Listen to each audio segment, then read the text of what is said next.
성경에서 마태, 마가, 누가, 요한복음을 가리켜서 사복음서라고 합니다. 사복음서를 우리가 읽다 보면 비슷한 내용들을 만나게 됩니다. 하지만 사복음서 안에 서로 비교하면 차이점이 있는 부분들도 있습니다. 이러한 차이점은 어떤 복음서가 다른 복음서보다 더 좋고 낫고 더 잘 설명하는 것이 아닙니다. 오히려 각 복음서마다 생기는 차이점은 예수님의 일생을 우리에게 입체적으로 볼 수 있게 해줍니다. 즉, 하나님은 마가, 마태, 누가, 요한이라는 4명의 저자를 통해서 우리에게 예수님의 일생의 다양한 측면들을 만날 수 있게 해주셨습니다. 그리고 우리는 그것을 통해서 역사 속에서 우리에게 베풀어 주신 하나님의 구원의 은혜를 더 잘 이해할 수 있게 되는 것이죠. 그리고 또다시 사복음서 중에 마가, 마태, 누가를 공관복음서라고 이야기합니다. 모두 예수님의 생애를 전한다는 유사점이 있으며 같은 관점에서 썼기 때문에 공관복음이라고 합니다. 그렇지만 공관복음에도 차이점이 있습니다. 마태, 마가, 누가복음 전반부는 예수님께서 갈릴리에서 열심히 사역을 하십니다. 그리고 후반부에는 이제 예루살렘에 가셔서 십자가에 달려 죽으시고 고난받으시고 부활하는 구조로 되어 있습니다. 그래서 우리가 마태복음, 마가복음, 누가복음을 읽다가 전반부의 이야기를 듣고 있으면 예수님께서 지금 갈릴리에서 사역하고 계시는구나. 그리고 후반부를 이제 읽다 보면 이제 조금 있으면 예수님께서 십자가에서 고난당하시는구나라는 것을 이해할 수 있습니다.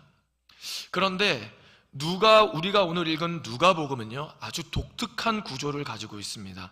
그것은 바로 무엇이냐면요, 예수님께서 전반부에 갈릴리에서 사역을 하시고 예루살렘으로 가시는데 그 예루살렘으로 가시는 그 여행길, 그 중간에 많은 여러 가지 기록들을 해놨습니다. 9장 51절부터 19장 27절까지 대략 한 10장 정도나 할애할 정도로 예루살렘으로 가는 여행 부분을 아주 상세하게 적어놨습니다. 그리고 예수님은 제자들과 함께 그 여행길에 오르시면서 그들에게 귀한 가르침을 주십니다. 그리고 오늘 그 메시지를 보는 저와 여러분도 오늘날 예수 그리스도를 따라 삶을 살아가겠다고 결단하는 제자들인 저와 여러분도 삶 속에서 실제적으로 필요한 중요한 메시지를 접하게 되죠. 특히나 오늘 우리가 읽은 말씀은 기도라는 주제를 이야기합니다. 기독교 신앙에 있어서 기도는 굉장히 중요한 부분을 차지합니다. 바로 오늘 우리가 읽은 말씀은 예수님께서 여행길에 제자들에게 가르쳐 주신 기도입니다. 예수님은 제자들에게 더 구체적으로 어떤 기도 제목을 가지고 기도해야 하는지 알려주고 계십니다. 바라옵기는 저와 여러분이 오늘 예수님께서 가르쳐 주신 기도에 대해서 나누고 이 땅에서 예수님을 따르는 제자로서 합당한 기도와 간구를 하기를 소망합니다. 우리 같이 한번 먼저 11장 1절 말씀을 같이 한번 읽어보겠습니다. 예수께서 한 곳에서 기도하시고 마치심에 제자 중 하나가 여짜오되 주여, 요한이 자기 제자들에게 기도를 가르친 것 같이 우리에게도 가르쳐 주옵소서. 아멘. 오늘 읽은 말씀 보니까 예수님께서 한 곳에서 기도하시고 마치심에로 시작됩니다. 예수님은 철저히 기도하는 분이셨습니다.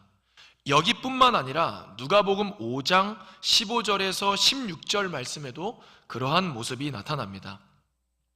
예수의 소문이 더욱 퍼짐에 수많은 무리가 말씀도 듣고 자기 병도 고침을 받고자 하여 모여오되 예수는 물러가사 한적한 곳에서 기도하시니라. 아멘. 예수님이 공생의 사역 동안 많은 기적을 베푸시니까 많은 사람들이 예수님을 따라다니기 시작했습니다. 그럼에도 불구하고 예수님은 항상 한적한 곳, 여기서 한적한 곳이라는 것은요, 사람이 아무도 없는 광야를 뜻합니다. 그런 곳에 가서서 하나님과 교제하면서 하나님과 기도하셨다라고 오늘 이야기하고 있습니다. 그리고 그렇게 기도하고 돌아오는 예수님을 향해 오늘 제자들은 예수님, 우리에게도 기도를 가르쳐 주시옵소서라고 요청합니다. 그러자 예수님은 제자들에게 기도해야 할 제목들을 알려주시는데요, 우리 같이 한번 2절에서 4절 말씀을 같이 한번 읽어보도록 하겠습니다. 예수께서 이르시되 너희는 기도할 때에 이렇게 하라. 아버지여, 이름이 거룩히 여김을 받으시오며 나라가 임하시오며 우리에게 날마다 일용할 양식을 주시옵고 우리가 우리에게 죄 지은 모든 사람을 용서하오니 우리 죄도 사하여 주시옵고 우리를 시험에 들게 하지 마옵소서 하라. 아멘.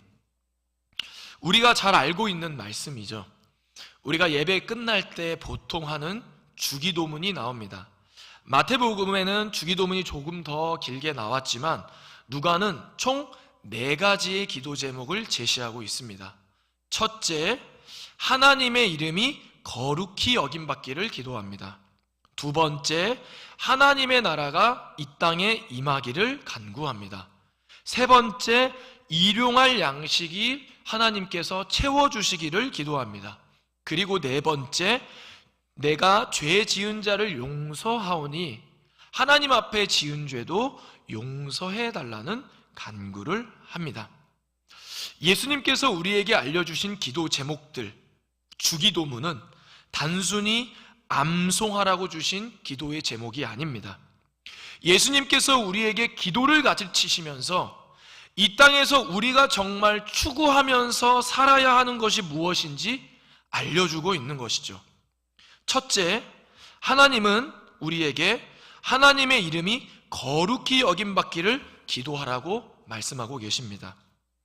우리가 믿는 하나님은 바로 이 땅을 지으신 창조주이시자 이 땅을 다스리시는 주권자입니다. 그에 반해 인간은 하나님의 지으심을 받은 피조물입니다. 그렇기에 우리는 하나님을 향해서 합당한 찬양을 드려야 하며 하나님은 창조주 주권자로서 우리로부터 그에 마땅한 대접을 받으셔야 합니다. 그러나 우리가 잘 알고 있듯이 세상은 어떻습니까?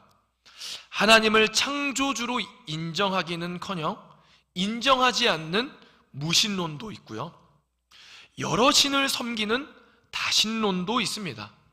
심지어는 자신도 신이 될 수 있다라고 이야기하면서 사람들을 잘못된 길로 인도하는 싸임이나 이단 집단들도 많습니다. 그러나 이 땅을 지으시고 주관하시는 분은 오직 한 분, 하나님뿐이죠. 그리고 우리는 하나님께서 많은 사람들에게 창조주로서 주권자로서 인정받고 찬양받고 대우받기를 위해 기도해야 합니다. 더 많은 사람들이 하나님을 찬양하도록, 더 많은 사람들이 하나님을 예배하도록, 이 세상에 하나님의 이름이 선포되지 않은 곳에서 하나님의 이름이 선포되며 하나님의 이름이 거룩히 여김받기를 기도해야 한다고 오늘 하나님께서 말씀하고 계십니다. 두 번째, 하나님은 우리에게 이 땅에 하나님의 나라가 임하기를 간구하라고 말씀하십니다. 하나님의 나라가 임한다라는 것을 구체적으로 설명하면 하나님의 통치가 이 땅에 임하기를 기도해야 하는 것입니다. 이 땅의 주권자는 하나님이시지만 하나님께서 주신 권세를 자기 마음대로, 자기 뜻대로, 자기 욕심대로 이 땅을 다스리다 보니 결국 정의와 공의와 평화가 있기보단 불의와 불평등과 갈등이 우리가 살아가고 있는 세계 각지에 있는 것을 우리가 너무나도 잘 알고 있습니다.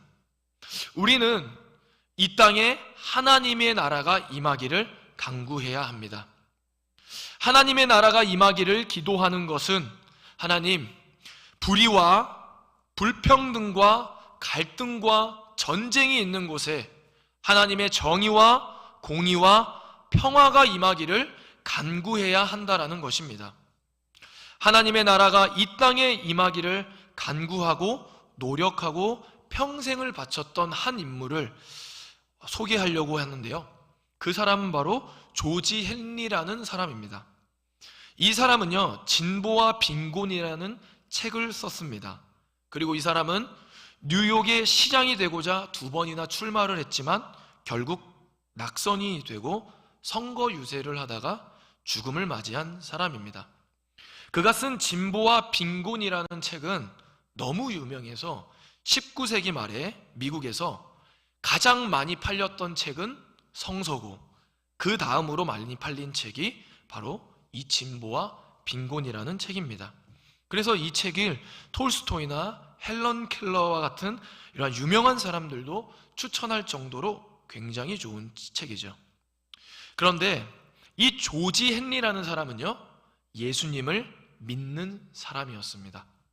19세기 산업혁명이 일어나 미국의 많은 고층 빌딩이 세워지는 뉴욕에서 하나님의 나라와 통치가 임하기를 간절히 바랬던 사람입니다. 그가 19세기 미국이 엄청난 발전을 이뤄 부가 증가하고 있을 때 힘이 약한 여인들이 생기를 잃어가고 어린이들이 굶주리는 모습을 보면서 왜 사회는 발전하고 부는 증가하며 기술은 발달하는데 빈곤은 끝나지 않은 것인가? 라는 질문을 하게 됩니다. 그리고 그는 뉴욕 그 한복판 거리를 걸으면서 하나님으로부터 소명을 받게 됩니다.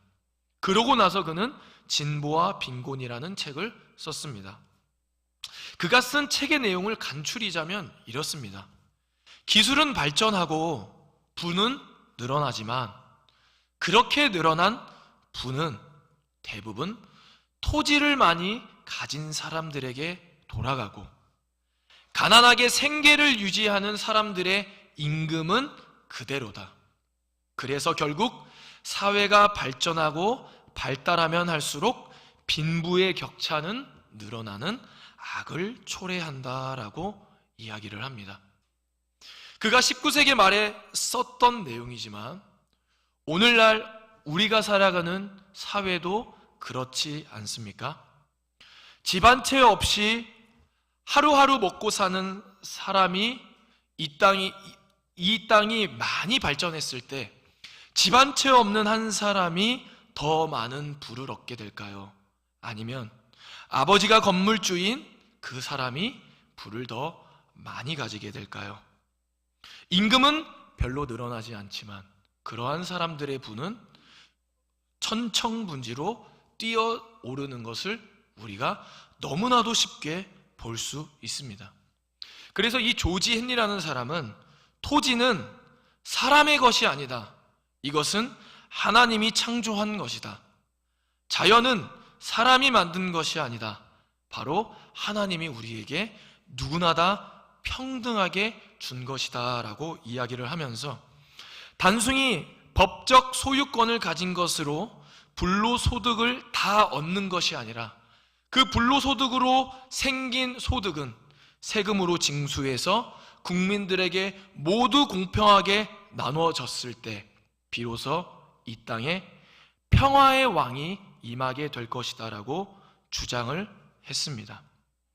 그의 이러한 견해는요, 굉장히 객관적이고 과학적인 입장이었지만 근본적으로는 사회의 가난으로 힘들어하는 사람들을 구원하기 위한 기독교 사상이자 구약에 나오는 희년 그리고 신약 성서로부터 시작된 것입니다.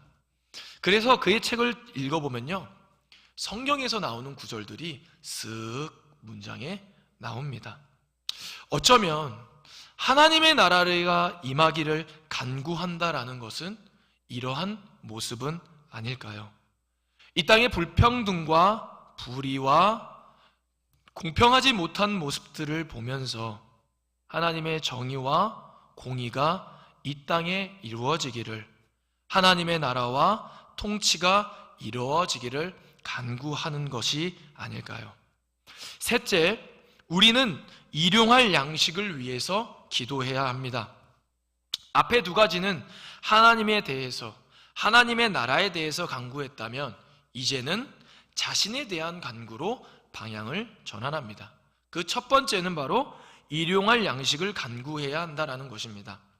여기서 말하는 양식은 물질적인 빵이나 밥이나 음식만을 가리키지 않습니다. 바로 우리 생존에 필요한 총체적인 것들을 의미합니다. 인간의 생존과 생명은 바로 하나님께 달려 있습니다. 그러므로 우리는 전적으로 하나님만을 의지하며 하루하루 하나님을 의존하는 삶을 살아가야 합니다. 하나님을 믿기 전, 예수님을 믿기 전에는, 예수님을 알기 전에는 하나님이 아닌 나 또는 다른 것들을 의지했다면 이제는 그것을 내려놓고 우리에게 일용할 양식을 채워주실 하나님이 베풀어 주시는 양식을 먹으면서 살아가야 한다라는 것이죠. 그리고 이제 마지막의 기도 제목은 바로 무엇이냐면 하나님께 우리의 죄를 용서해 달라고 간구해야 한다라는 것입니다. 우리는 하나님 앞에 죄를 지어 하나님 앞에 설 수 없는 존재입니다. 그리고 이 죄라는 것은요, 우리의 속성을 너무나도 잘 표현해 주는 것이죠. 인간의 내면에 있는 속성을 아주 잘 보여주는 구약의 인물이 바로 야곱이라는 인물입니다. 야곱은 그 이름의 뜻이 속이는 사람, 교묘한 사람이라는 뜻을 가지고 있습니다. 우리가 잘 알다시피 야곱은 형의 축복권을 가지고 싶어 했죠.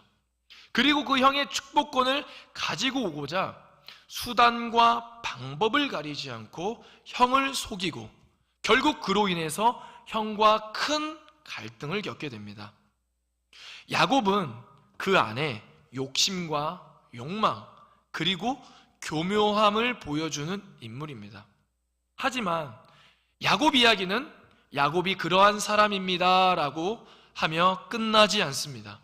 그가 베델에서 하나님을 만나고 그로부터 시작된 하나님과의 동행은 그 교묘하고 사람을 속이고 수단과 방법을 가리지 않고 자신의 뜻을 이루려고 하는 그 사람을 변화시켰습니다.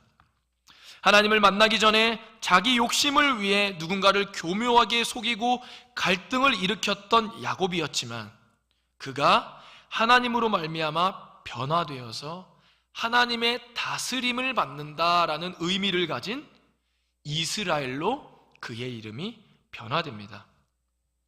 야곱의 모습은 바로 우리들의 모습입니다.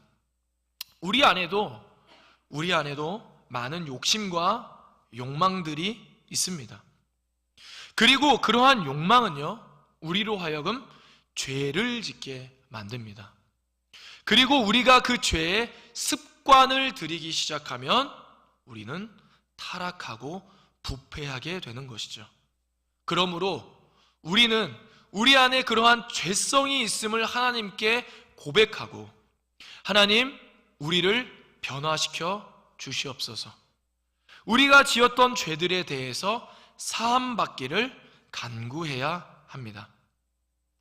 그런데 오늘 말씀에 보면 하나님께 죄사함을 구할 때 기도자가 전제로 드는 조건이 있습니다.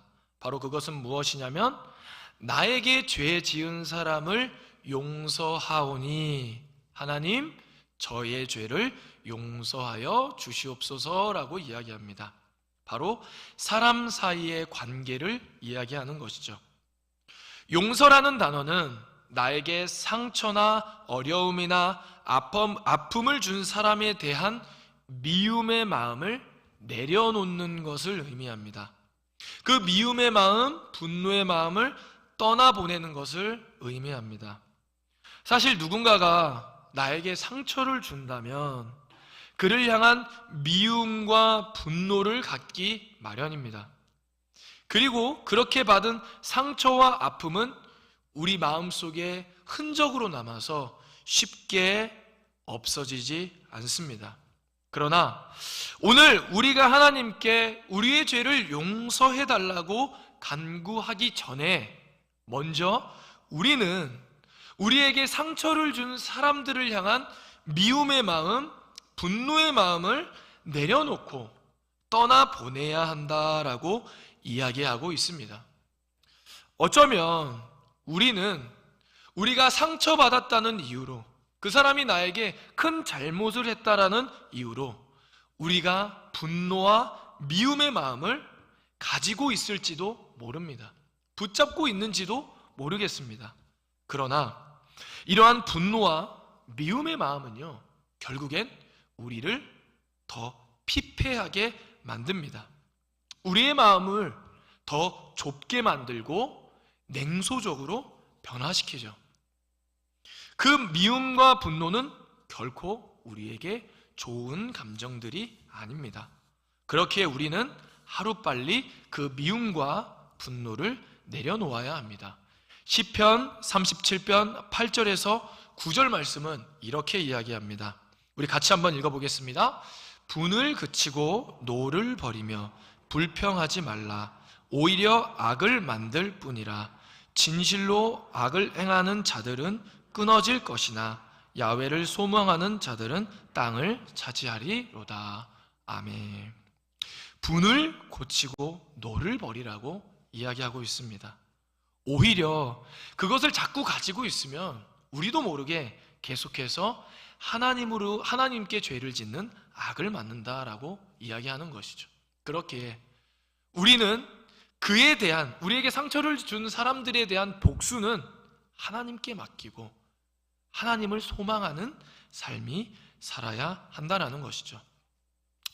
더 나아가서 오늘날 사회에서 인간관계에 있어서 자주 언급되는 단어가 있다면 그것은 바로 손절이라는 단어일 것입니다. 손절이라는 단어는요, 나와 맞지 않는 사람, 나와 성향이 다른 사람, 그런 사람과 맞추는 것을 포기하는 것을 의미하죠. 현대사회가 이렇게 바쁘고 어렵고 복잡한데 인간관계까지 내가 그렇게까지 힘쓰고 싶지 않다. 차라리 나와 맞는 사람하고만 잘 지내면 되지, 잘 유지하면 되지 라고 말하면서 나와 맞지 않는 사람들은, 많은 사람들이 손절해버리죠. 이러한 문화는 SNS에서 굉장히 잘 보여집니다. 나와 맞는 사람, 비슷한 사람들과만 소통하죠. 그리고 SNS에서 알고리즘이라는 것들이 있어서 내가 검색한 것들, 내가 관심 있어 하는 것들, 나와 관련된 것들만 자꾸 우리에게 제공해 줍니다. 그로 인해서 우리의 성향은 가면 갈수록 좁아져만 갑니다. 계속해서 그렇게 사회가 변화되면 사회는 결국 냉혹하게 변화되는 것이죠. 왜냐하면 가난하고 헐벗고 굶주린 자들이 세상 속에서 손절의 대상이 되기 때문입니다. 그러나 저와 여러분은 하나님의 자녀들이고 세상에 평화가 임하기를 간구하는 자들입니다. 그러므로 나에게 다가오는 도움의 손길, 그리고 관심을 보면서 나와 다르다는 이유로, 나와 맞지 않다라는 이유로 손절해 버려서는 안 됩니다. 물론 우리가 살면서 모든 사람과 다 친하게 지내고 다 좋게 지낼 수는 없습니다.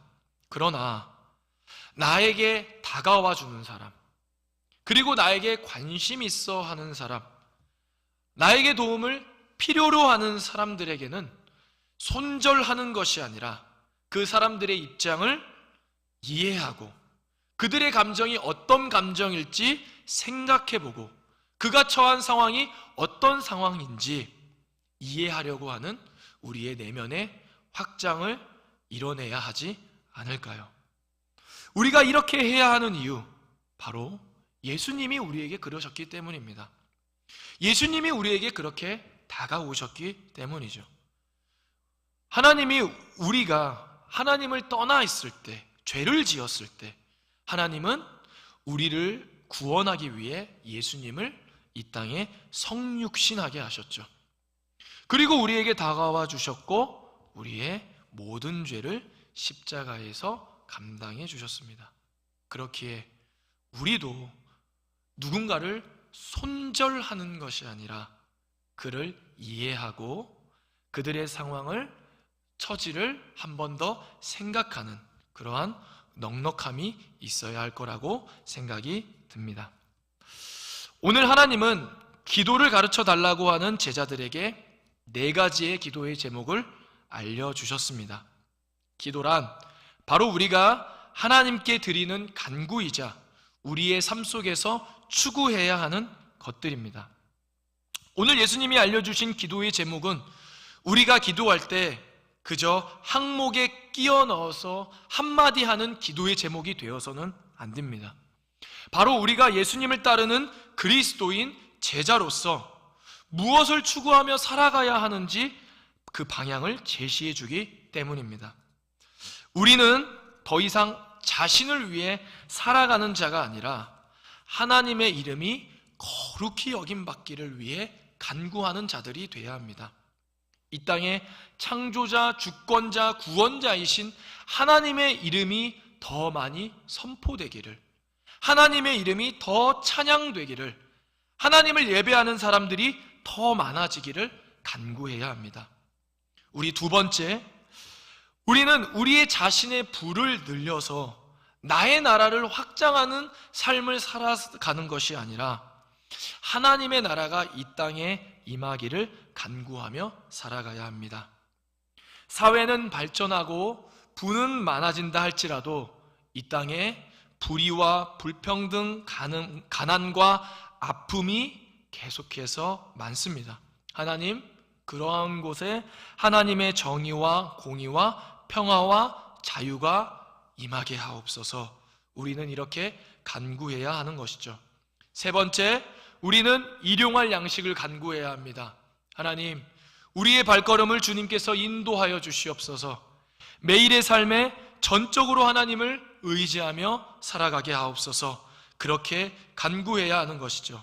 마지막으로 우리는 나에게 상처를 준 사람, 나와는 다른 사람, 나와 맞지 않는 사람에 대한 미움과 분노를 내려놓고 그들의 입장과 감정과 상황을 이해하려는 모습을 가져야 합니다.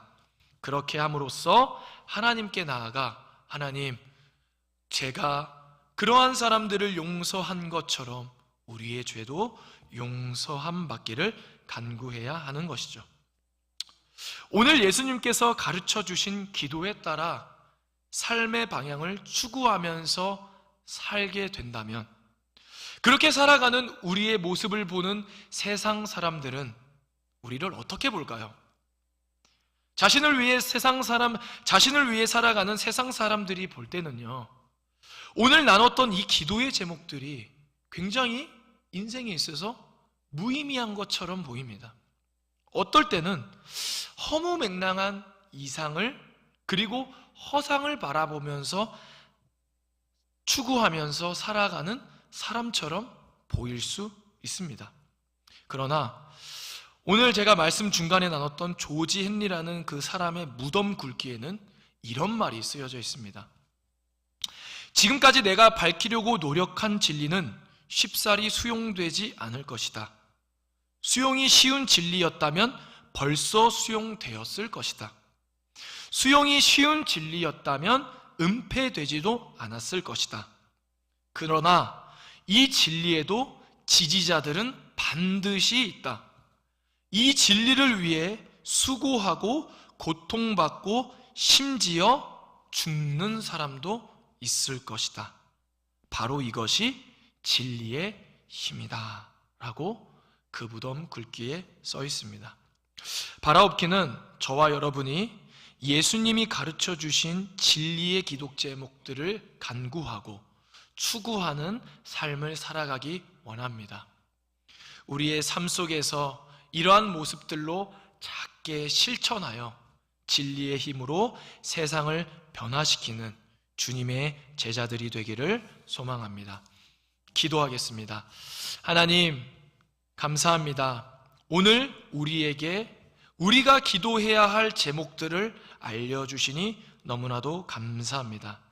하나님, 이 땅에 하나님의 이름이 거룩히 여김받기를 간구합니다. 주님, 하나님의 나라가 임하여서 하나님의 정의와 공의가 더 많아지기를 간구합니다. 하나님, 우리의 삶에, 우리의 발걸음에 항상 동행하여 주시고 우리의 부족을 채워 주시옵소서. 그리고 나에게 손 내미는 사람들을 향해 손절하는 것이 아니라 나와 맞지 않다라는 이유로, 나와 비슷하지 않다라는 이유로 그 사람을 배척하는 것이 아니라 예수께서 우리가 죄인 되었을 때 우리에게 다가와 주셨던 것처럼 우리도 많은 사람들을 용납하여 그들에게 진리 되신 예수 그리스도를 전하는 주님의 제자들이 되게 하옵소서. 감사하며 예수님의 이름으로 기도드립니다. 아멘. 찬송가 461장으로 찬양드리겠습니다.